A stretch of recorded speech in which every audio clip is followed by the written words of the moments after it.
Монголын нийгэмд ч одоо тэгэл болж байгаа зүйлээсээ илүү болохгүйг илүү бид нэ шүүрж авч ярьдаг нь бол бас алдаа дутагдал та.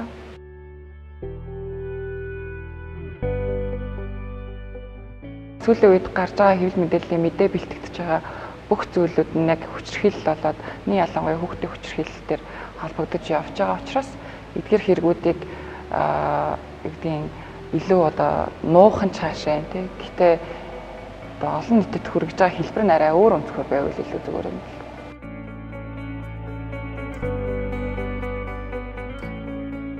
Бүр одоо хүчирхийлэл хийж харт амхны хэрэгт орооцолцсон хүмүүсийг улс даяараа бүр ингэж нулимаад тэр хүний хэвлэл мэдээллийн хэрэгслээр гарах эрхийг хасж байгаа байхгүй юу. Тэгэхэд Монгол улс тэрийг улам сурталчлаад хэвлэлээрээ яриад энэ хүн харт амхи татдаг одоо зүгээр явж байна.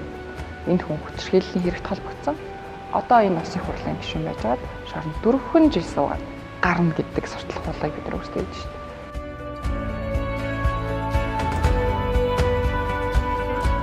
Тэгээ сайн хүн болоод бүгдээрээ гэр бүлэндээ хайр зарлал сонгуулийн сурталчилгаа ямар нэгэн сурталчилгаан дээр алтан болон алтан бусаар тэ зөвшөөрлөлтөй болоод зөвшөөрлгүйгээр хүүхдийн зургийг тэрэл өмсөөл өнгөл аваад цацаал гэдэг.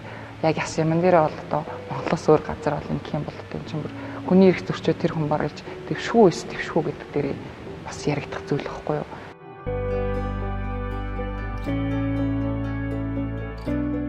Цахим орчинд бурууг түгээхгүй байхын тулд томчуудтайгаа сэтгэлээ тэмдэглээд тэмцэх хэрэгтэй.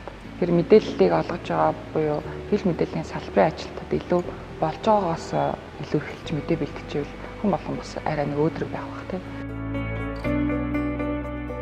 Залуучууд цөмөрөө хүүхдийн төлөө цахим орчинд эерэг хандлагыг төгөөж хүүхдийн төлөө та бурууг бүү түгээгээрэй.